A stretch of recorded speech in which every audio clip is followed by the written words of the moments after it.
I oversee the partnerships division here at Vox Media. My role is to ensure that we best leverage our offerings, drive business results for our most senior agency and client partners like Melissa. We do so across 13 networks, reaching over 800 million consumers between our owned and operated properties, the Vox Media podcast networks, our social media following, and across the concert publisher marketplace solution. I'm honored to be sharing the screen today with the incomparable Melissa Grady, Cadillac's Global Chief Marketing Officer. Melissa is a performance marketing maven, thought leader, and no stranger to the auto industry. Prior to her nearly 3 years at Cadillac, Melissa has spent 6 years at Jaguar Land Rover and served in leadership roles at powerhouse companies like Jackson Hewitt, MetLife, and Motorola. Melissa, before we get into it, did I miss anything? No, I think that's it. I'm really excited to talk about this because I think, as you said, my background is really about where data and creativity come together. And I think Cadillac is such a beautiful expression of that. I'm excited to get into it. Perfect. Well, that leads us amazing into our first question. Funny how that happens. Melissa has always built companies and helped them build their brands through her expertise in performance marketing, which has afforded you a unique gift to tie brand marketing needs back to performance metrics. As you said, Cadillac does an amazing job at that. Can you tell us a little bit about how you're able to help them strike that balance? Yeah, I think the thing is, once you have to get your targeting right first. So you have to understand who the customer is. Once you understand who the customer is, everything else will sort of fall into place for you. So what we did is we built a model that really understands and predicts who the Cadillac customers are. We built this model with our agency partner. We used our own data. So we said, here are Cadillac current customers. So help us understand in this world of millions of people, and really more specifically here in the US, the millions of people, which ones are the ones that are most likely to be Cadillac? And so we did this modeling exercise. And when we started going through some of the variables that were predictive, I said, okay, hold on a minute, because I fear that we may have just built a model to predict a luxury customer. And what I wanted to do was to really hone on who a Cadillac customer was. So they said, hold on a second. And they went out and they ran the model on Polk data and looked at car ownership. And we actually had built a model that was specific to Cadillac. And in fact, the people that were in that model, so our new prospect pool, I like to call them our future owner file, these people were 19 times more likely to have a Cadillac than to have any other luxury automotive. So really amazing. That was the basis for everything we did. What we then did is, and this is where it's really important, we needed to understand what the insight was. So what drives these people, what makes them tick, and then we'll know what are going to be the right activations. And I think we'll get into a lot of different examples of that as we talk today. But you know, that's where we really started to understand. Here's one of my favorite facts about our database. We way over index on people with the title president, CEO, owner, because we have a lot of entrepreneurs. We have a lot of people who are very driven. They really, they keep reinventing themselves. And I think, you know, you see that really with one of our key brand ambassadors, Regina King, who, if you look at her life, she started as a TV actress. She got into movies more as a supporting actress. She became an Oscar-winning actress, and now she's directing, and she speaks out on a lot of important issues. And so if you look at that and this constant, and now what am I going to do? And what am I going to do next? And who am I now? She's really the epitome of who a Cadillac person is. And we see, as we're moving into EV now, we're looking at how do we continue to evolve that messaging. So last year at the Oscars, we had a campaign called Make Your Way. Hopefully you've seen the Escalade campaign with Regina King, which was all about how you never stop arriving. Regina really in her life never stops arriving. When you look at the Escalade, which has defined and redefined luxury, large sized SUVs over and over, it never stops arriving. And now as we get into the lyric is really, we're calling this light makers. So it's the next expression of this. And it's about people who really bring light to the world, who illuminate the way. And we're still using Regina as our voiceover. I'm about to show you guys our Oscar spot. So I'm just going to tell you a little bit of the story. So this spot is about a woman who she takes her company public. And we see her on the day that she's taking her company public, and she's going back sort of through her life and her career and remembering, when she basically started as a valet. This spot was designed specifically for the Oscars, so it's got some twists and turns into it. It's a little bit more cinematic. And then the spots that are coming out of this campaign, you will start to see just more product focus. But I wanted to first share with you guys today this spot, which is a fun little bit of cinema and really brings the lyric to life in all its beauty.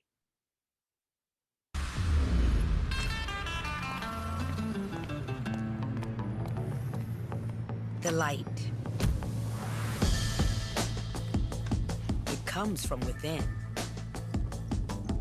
illuminating the way forward, even as it reminds you of where you've been.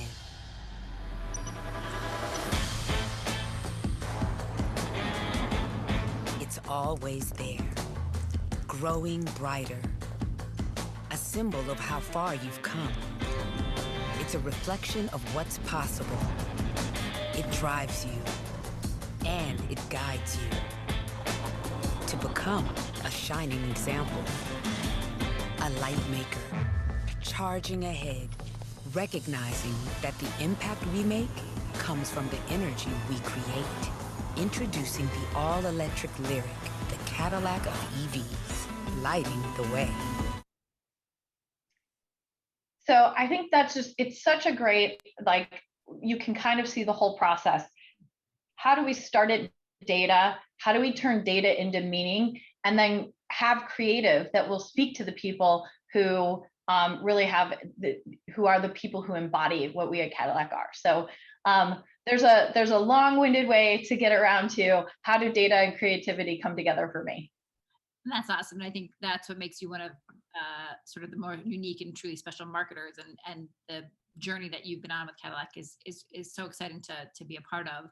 Given the lengths you've gone to understand your consumer, as you said, when celebrating your bigger innovations like night vision or Super Cruise, the first truly hands-free driving experience, or Mega Ride, there are many in the auto industry who have sort of gone beyond the auto enthusiasts or the tech enthusiasts to sort of define other ownable identities and segments. For instance, partners come to us to align with culture and fashion on The Cut, or maybe sports on SB Nation, or with your friend Nilay at The Verge to get a little deeper into tech and innovation, as we said. With the great work you've done with the Oscars, knowing that the lifestyle segments are going to become more important for you guys, how do you ensure that there's an organic association between that desire to hit on a lifestyle audience? So the way we look at it, it's pretty interesting because we flip it a little bit. We don't really have lifestyle audiences that we then go out and try to find. What we do is we take our audience and we go and see where they index.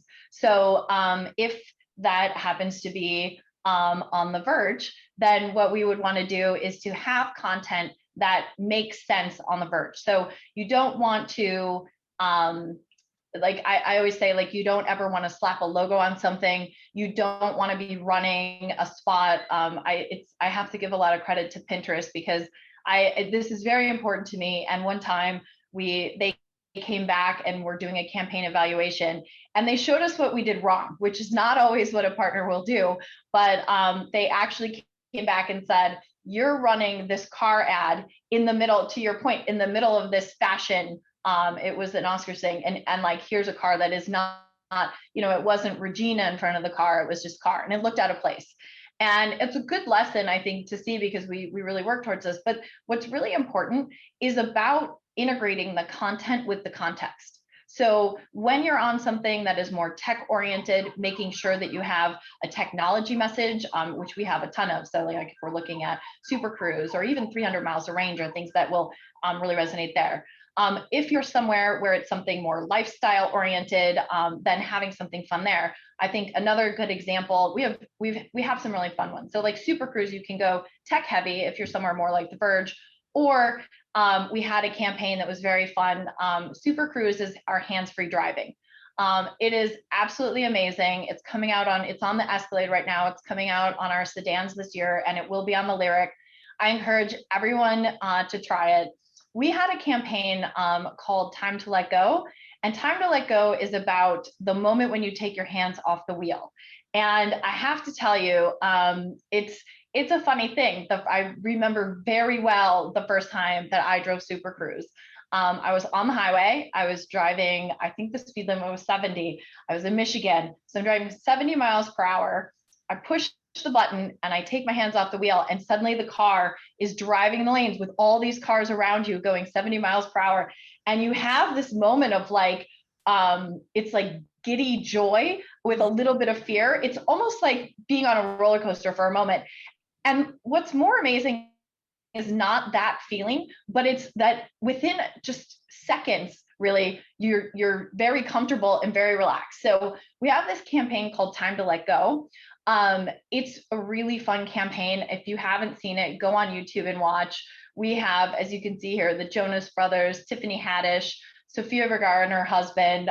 She was hysterical just with her personality. You know, it's like this, and Tiffany Haddish, she's like all these people, Twitch and his family, have such strong personalities that you really got the sense of what Super Cruise is.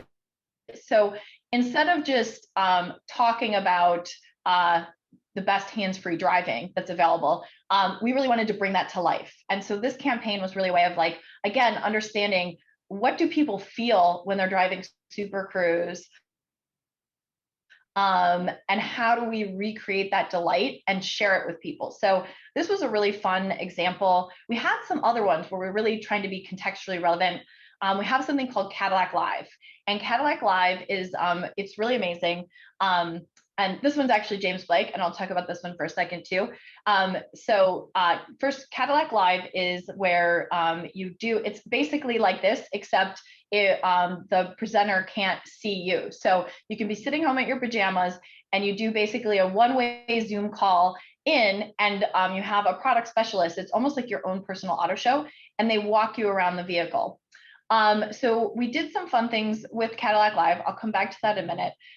This one actually was with James Blake, and he was debuting his new song, and we partnered with him on this. And it was pretty amazing because we went out and found some of his top fans, and they thought that they were going to get to hear the new song in the Cadillac Escalade because, again, as we try to bring products to life, the Cadillac Escalade has 36 speakers. They're AKG. AKG is industry leading. And so we're trying to, like, you hear 36 speakers, it sounds like a lot, but what does that really mean? So we had a few fun things to show customers what that really means. This one was really one of my favorites.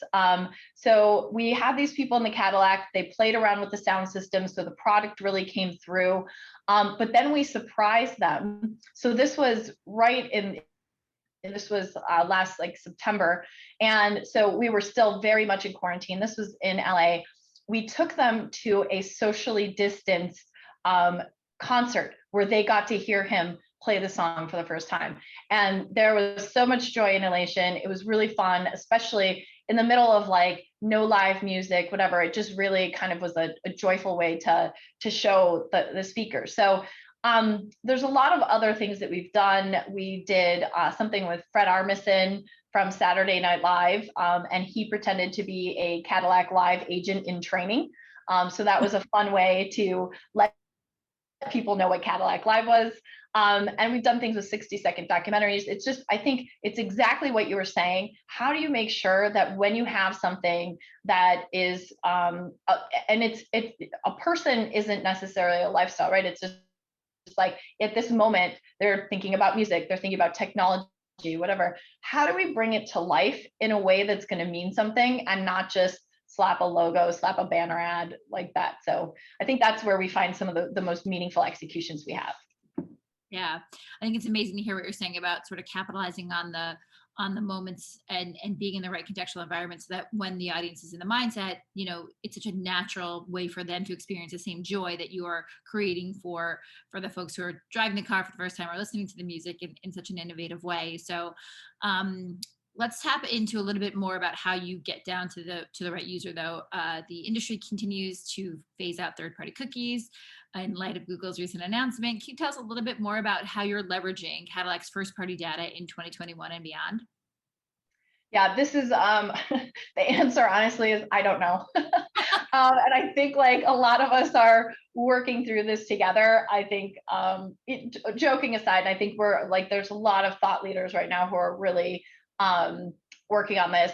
I think I'm in one of those periods. I always say like I went to school for data-driven marketing and advertising. That's what I got my master's in. And everything I studied is very different from what the world is today. So you're constantly learning. We're on a really big learning curve right now. So everything that I was really excited about, if we were talking 7 years ago, and I would tell you, I am passionate about multi-touch attribution and modeling to understand what works and all of these different things. Well, those things are going to just fundamentally change. So we're kind of pulling a lot of that back in-house. It's interesting where we really were going on impression by impression, understanding what was working and what wasn't working. We're now sort of going back to the old media mix modeling model. We're just doing it in a much better way than we used to be able to.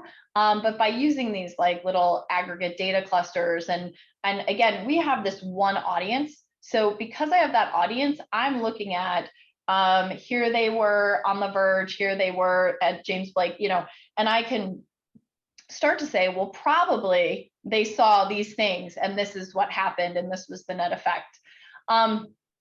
So it's just going to be really interesting, I think. And we're really, right now, we're partnering very closely with our agency because as we're, as everything's going to, you need a personal identity, but you also, of the person you're trying to target, but you're also really trying to be as privacy safe as you can be. So our agency has a platform called Mercury, which is an identity-based system.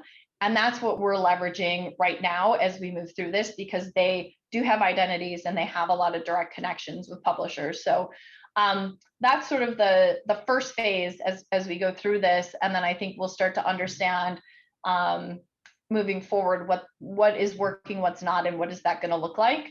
And then I think, honestly, there's two things that I think to just like pontificate for a minute on things that I think will be happening. I think if we look in 3 years from now, there's two things that are going to come out of this. You have a bunch of really smart people who work in ad tech, martech, and advertising, right? Things like, if you look at the start of programmatic and all these things, all these smart people right now are focusing on how to solve this problem. So I think we're going to go into a huge innovation time right now, and we don't even know what the solutions are going to be. But where I think we're going to end up is with a lot more consumer choice, because I think, and it ties into one of the other trends I think we're going to see, which is subscription fatigue. And how do we, everyone has way too many subscriptions. And I think the more subscriptions you get, the more you start to understand why you used to love advertising, because advertising pays for your content. So I think that we're going to get into a model where people are going to understand that value exchange for, and they're going to say, I really want to have total access to whatever this thing is, and I'm willing to accept advertising. Like Hulu has a version of this today, right? So as we get into that, then we'll start to understand who wants to see our message. And I think it's going to be a really completely different ecosystem than where we are today. So I'm looking forward to seeing how that all develops and what people come up with in this time. As you said, this last year has been a doozy for all of us. Lots of changes in our industry, lots of changes in the world at large, and all of that has led to unprecedented accelerations in changing consumer behaviors and shift from sort of in-person experiences to more digital platforms and buyings. That shift has prompted amazing creative and innovation from brands like Cadillac, and it's also given you guys a lot more access to data, as you said, than ever before. Cadillac has had a large spike in sustained activity in Cadillac Live, thanks mostly to Fred, I would assume. Things. As you're wading through new and additional data, can you tell us a little bit about how you're able to use that for that predictive modeling and to sort of attract some new consumers? Yeah, so I think this has been, in a horrible time when things start to change, this has been one that's really been interesting and fun to watch. And that is looking at how people's behaviors are starting to really permanently change.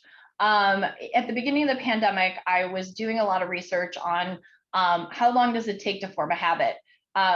It was interesting for me, both from a consumer perspective and then also having my gym life and my soul cycle ripped away from me. I was like, what are my new habits going to be and how do I develop these? So it takes about, there's a few different research points, but the one that I really liked was it takes 66 days to form a new habit.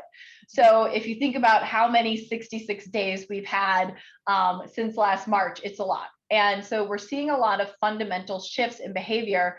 And this has been one where I think, it's been less about the predictive modeling on this one and more about following the consumer change of behavior and figuring out what do we do with that. So we got lucky. We launched Cadillac Live. It was an innovation out of our Canada team. We launched it in the US late in 2019. We then had this platform that allowed people to have conversations as if they were honestly in a no pressure like sales environment, like auto show. And the beauty of it is if you see the trunk open in sort of that middle picture right there, that is Zane. He's one of our product specialists. He's really tall. He will sit in the back seat of the XT6 if you want to know how much headroom, like, oh, here's the number. What does that really mean? Zane will show you. He can throw golf clubs in there. He can throw strollers in there. It's really great. What we saw was where this was, I think something that we were really trying to drive to get people in. People just started naturally coming to this. As that happened, we were like, what else could we do? So if you see on the lower left, that is Dave Schiavone. He is amazing. He's been working on the Escalade since the first generation Escalade, knows everything about that vehicle. And he went to Cadillac Live, or he didn't actually go, but camera went in. You can see he's in his home and he answered questions and talked through. So we had a big live stream event. So this thing that was meant to be one-to-one now became one-to-many. As we couldn't do media briefings anymore, we then took Cadillac Live and started doing media briefings because we had all the vehicles there. We're going to be doing some Lyric and some Ultium education there. Ultium is our battery technology platform that really allows us as GM to build and we're going to have 30 plus EVs in the next couple of years. So like Ultium is the platform that all of that's built on. And you can learn more about it at Cadillac Live, because again, we had this thing that just allowed us to keep innovating and innovating. So I think that's like, it's been more of a macro shift than a micro, what are each of these people doing? And we've just been trying to like really watch and see, this is really one example of how things are changing, but people using our e-commerce platform is called Shop, Click, Drive, because you can shop for your car online, click, and then basically the dealer will bring the car to your house and you can drive. So there's all these different things that before I think we were really trying to push people into, and now people were just like naturally coming because again, things have fundamentally changed. I think it's the same as the work environment right now. Before it was a work from office assumed because we didn't think that we wanted to work remote all the time. But what we learned through all this is actually we can move into a work from home assumed and go in the office when we need to. I think we're seeing those kinds of shifts all over the place, and consumers are staying with this digital shopping behavior because they form the habit. Right. Well, 66 days for sure. Before we open it up to audience questions, we heard today from you about exciting new vehicles and innovations like the Lyric, Night Vision, Super Cruise, and Mega Ride, your tireless work to understand your consumer, and Cadillac's way to sort of adapt to the evolving consumer behaviors, things like Cadillac Live. How are you ensuring that consumers that you care for so much throughout all these stages in the journey are exposed in new ways to purchase the vehicle, and what sort of exciting vehicles and innovations might be best suited for them? Yeah, I think it's interesting because again, even before the pandemic, I was really trying to understand how the car shopping and buying process has changed. And we went to one of our partners and I said, can you help me? You see a lot. What's the consumer journey? What does this look like? And they came back and they said, the consumer journey is like a thumbprint. Everyone is different. It's really hard to build technology and processes and everything around thumbprints. But what it really teaches you is that you need to have content where people will be. So we're looking at more like what publishers do we work with and how do we have the right content in the right places. When people come to us, to make sure that it's interactive, immersive, so like Cadillac Live, or we have digital brochures. So instead of old paper brochures, we now have 3D in a lot of places, brochures where you can move around, you can change colors. Like it's a fun way. So if you're on your phone or on your computer, you can have a better interaction. And we're just trying to build out a connected ecosystem that really has the right content at the right time. This is a visual of the lyric again. And this is our visualizer that's on our site. And again, very immersive. You can spin this around.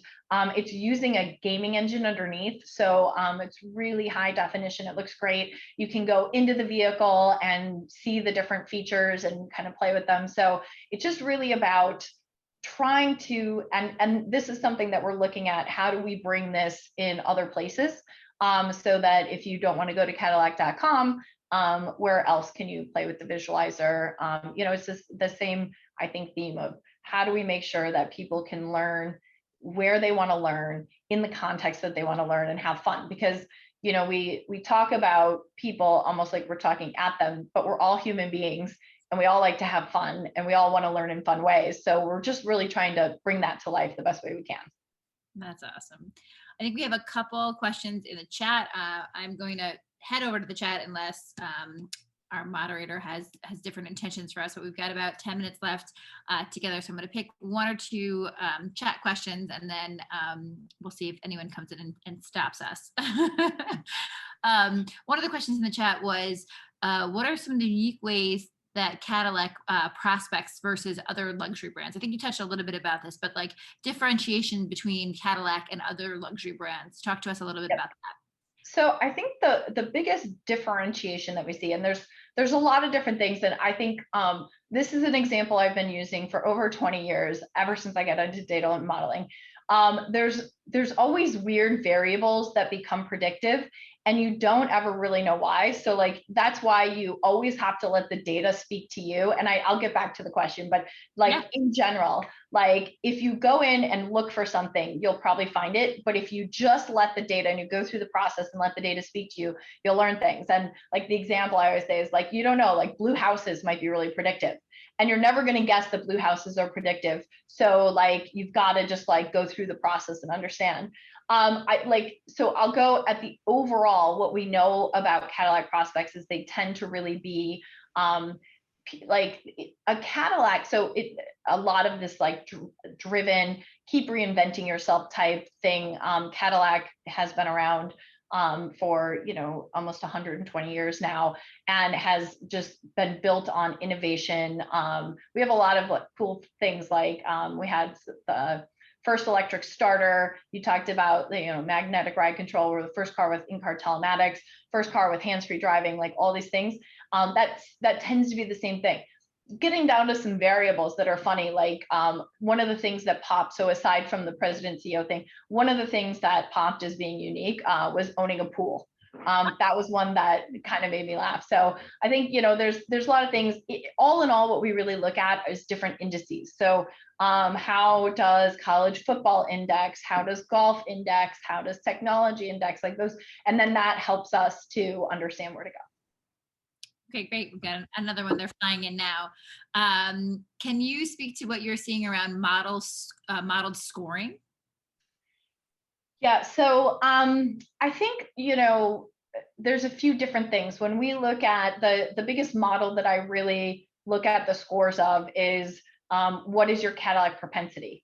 And so that's something that we just built a proprietary model, and we looked at who is going to be the likely Cadillac customer. And we assigned a score, and then you rank down and you have deciles.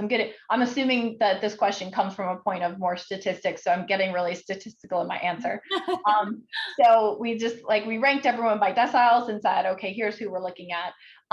Then we also have scores for in-market timing, and then we've started to layer in different segmentation things. So I think that's where we really see the biggest modeled scores.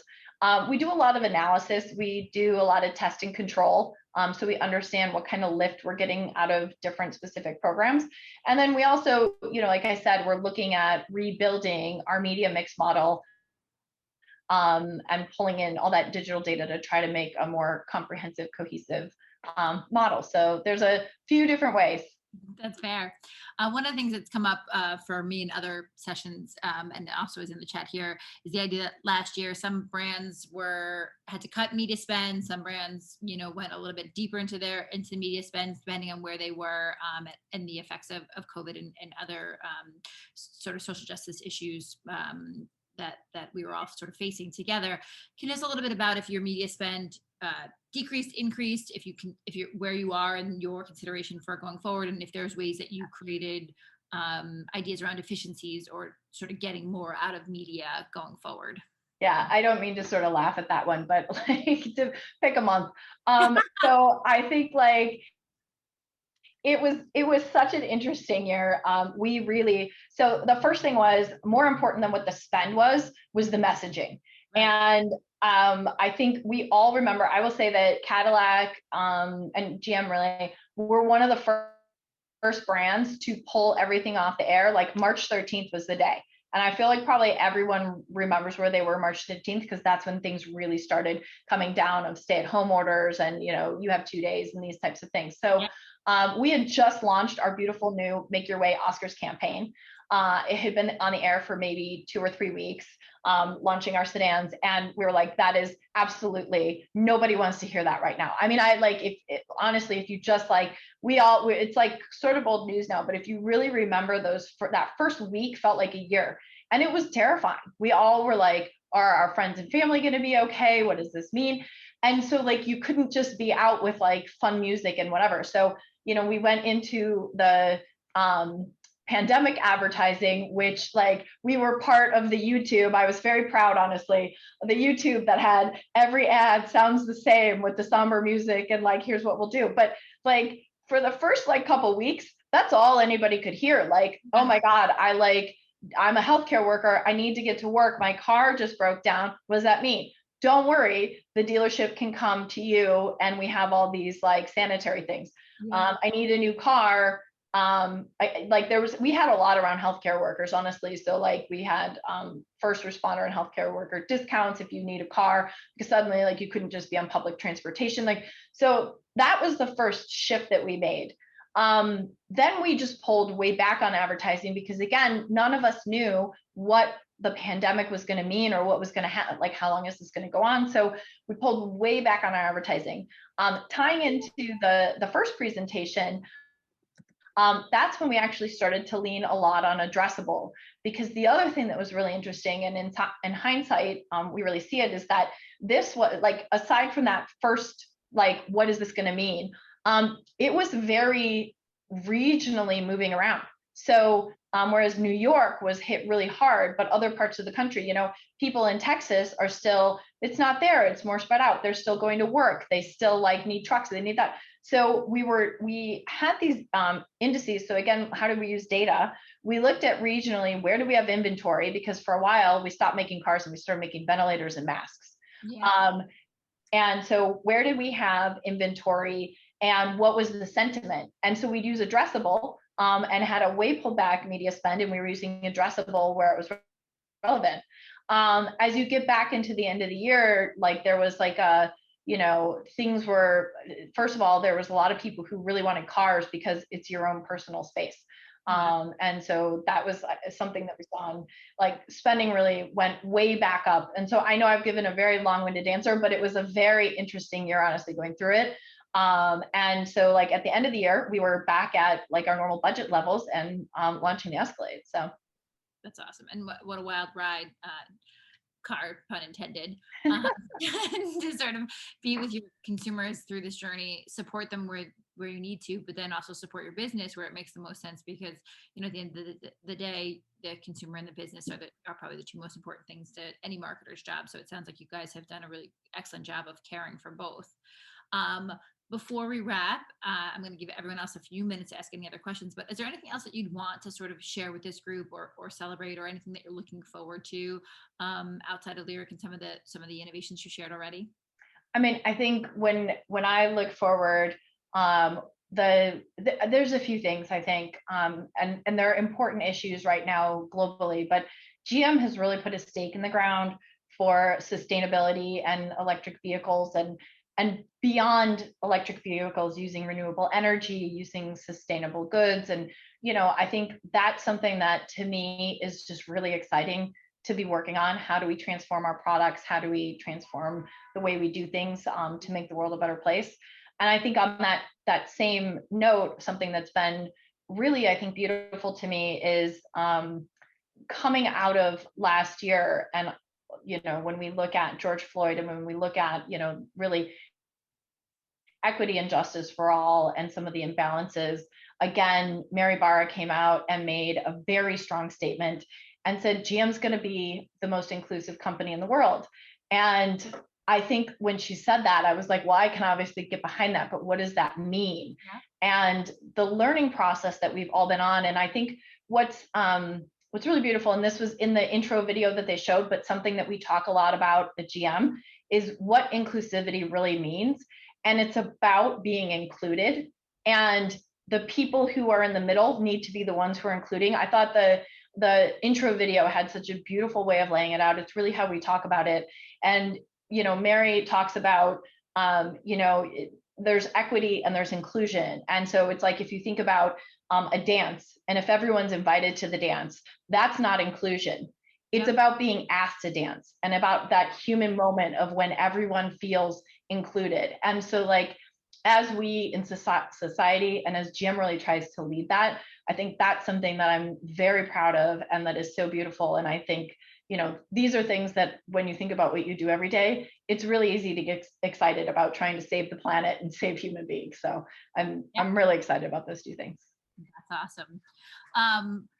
Well, let me ask you one other question, just dovetailing off of that. So we at Vox Media are sort of proud of similar commitments, and we've tried to understand with our brand partners, how important is it for brands as they make these amazing creative decisions, and they support their consumers, and they make these amazing decisions as leadership brands to do the right thing.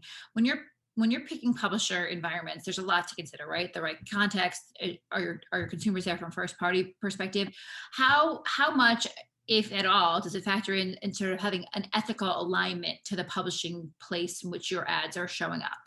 It's really important. I mean, I think across GM, that's very important. And so, we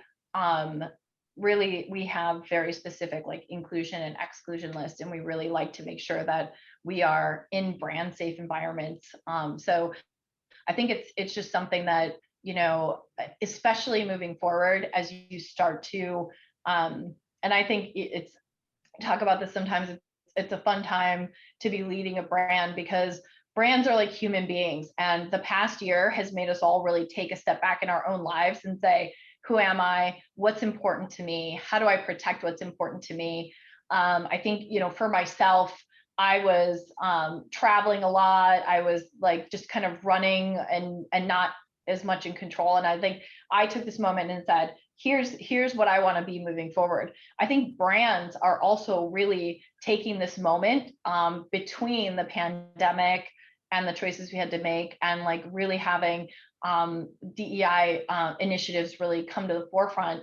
I think brands are really taking a step back and saying, who do I want to be? Who do I want to partner with? What do I stand for? What do I mean? And so those types of things are just becoming more and more important. Yeah, I think this is a beautiful way to sort of end us, given the intro video, as you said, and the idea that like the intentionality of the forced intentionality of this time period is hopefully what we all take as the silver lining to to the year plus we spent talking to each other on screens. And hopefully we take the best of what we learned from an innovation, but also from a human and personalization perspective, and bring that forward into the hybrid world that we're all excited to get back into. So I will turn it over to our brand innovator host. Melissa, thank you so much for your time, for your thoughtful partnership, for your thoughtful leadership of Cadillac. We really appreciate it. Yeah, thank you guys so much. This was a wonderful conversation. And I can't wait to hear everything else. I can't wait to hear more about addressable TV, one of my passion points as we move forward. So very excited for the rest of the session, but thank you everyone for listening. That sounds good. I think you might have to go a little higher on Yes. Okay. Yes. I have to tilt the thing down to get to, because I'm on two screens because I have my little script in front of me. Thank you guys so much, and especially thank you, Renee, for taking time out of your vacation to do this. That's pretty cool. I didn't know Rob was next too. Wow, you got a crazy lineup today. It should be a good conversation. Yes, we do. One of the things that you guys talked about that I wanted to sort of point out, because this is a big pain point for us, is that too often people think when they hear data-driven advertising, especially around TV, they immediately go to direct response, and because a lot of the people selling it come from digital. And they don't realize that it can also work for branding, that you just set your KPIs to see what brand lift was and image and all that. And then it works, it works just as well, that there's no reason you can't do that. So it's great to hear you say 100%. That. I think that's been one of the things that's been so fun for me. There's a few things I'll say. I can keep talking, guys, but there's a few things I'll say. One of the reasons that I'm here in this job right now is because GM really believes in that same thing. Oops, and my dog is also very excited about it. But that you bring brand and data and creative and data together. And addressable allows me to run my beautiful lyric commercial that you guys just saw and other things, but hold out a control group so I know what did that actually do. So I think it is absolutely, we've just again it's all about. I would say to anyone who thinks that's direct response, it's all about what you're bringing to the table. So if you bring the right thing to the table, then you can do amazing things. Yes. And then on a more personal note, I just wanted to say your celebrities are really brave, because the first time I tried a hands-free driving, I think my hands were about 0.5 millimeter off of the steering wheel. Once you get used to it, it's like, wow, this is the coolest thing ever. And now I'm good. But the first time was that's not going to work, is it? I think the funniest one to me, honestly, was Sofia Vergara, who was like, I am not doing that. I will not do that. And then she saw her husband doing it, and she was like, oh, wait, let me try. Pull over. So it was fantastic. And then she was like, oh, I'm never putting my hands on again. So it is such a fun moment, I think. And it's just fun to watch those guys do it too. So. Definitely. I love her. So that was great. Anyway, I think we have our next panelists all queued up here. So again, thank you guys so much. Everybody give them a big hands up at home. Scare your dogs and children by clapping, into the room. What's going on in there? Anyway, so and just for the audience here, we've got a really great lineup. In addition to these guys too, we have speakers from L'Oreal, Hilton, Facebook, Warner Media, and more. So be sure to stay tuned. But right now, I want to welcome our next speakers of the